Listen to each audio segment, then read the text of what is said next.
Hello everyone, a very warm welcome to my weekly update. Many of you will have heard me on this vlog talk about the challenges of CPTPP, commonly known as the Trans-Pacific deal, primarily because this brings Canada and Mexico to the negotiating table as well, and we all know how aggressively they have been looking to gain access to the UK food market.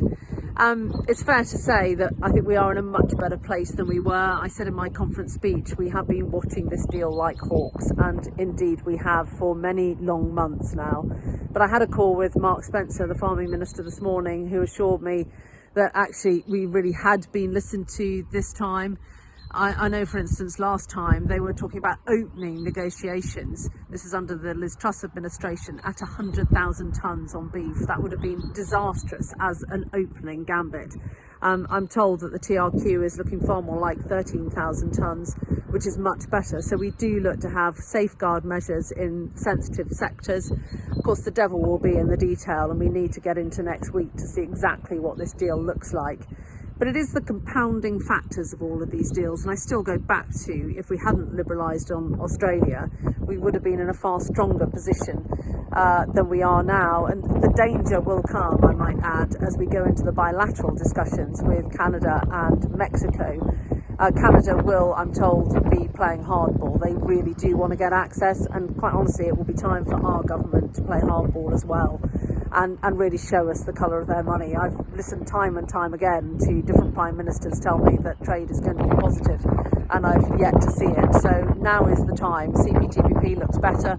We need to take a very, very strong line in the bilateral discussions with Canada and Mexico.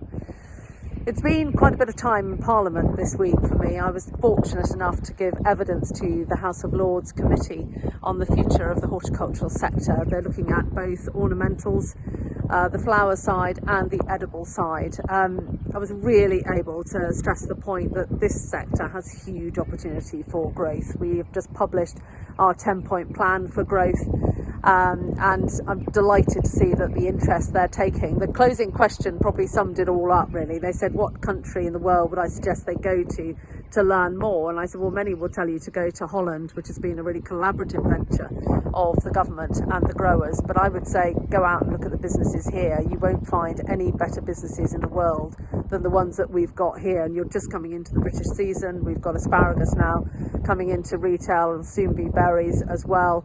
The challenges of field veg, the challenges of protected crops. You won't see better, and you really need to get out and see the amazing things that are going on and how we are feeding the nation. But I want them to realise there is so much more for this sector to be delivering on. Also in Parliament this week, I was invited in to meet with Secretary of State Therese Coffey. I had an hour and a half with her on Wednesday evening, which was extremely helpful, I have to say. She remembered at our conference Thomas Binns, our Uplands Forum chairman, asking the questions and raising the concern for the uplands. She said, I committed to Thomas that I want to help, and I am committed, so we are following up with her on that. But it just shows you, I think, this is all about relationships. You know, you have to be at the table, you have to keep at it, influencing to get things right.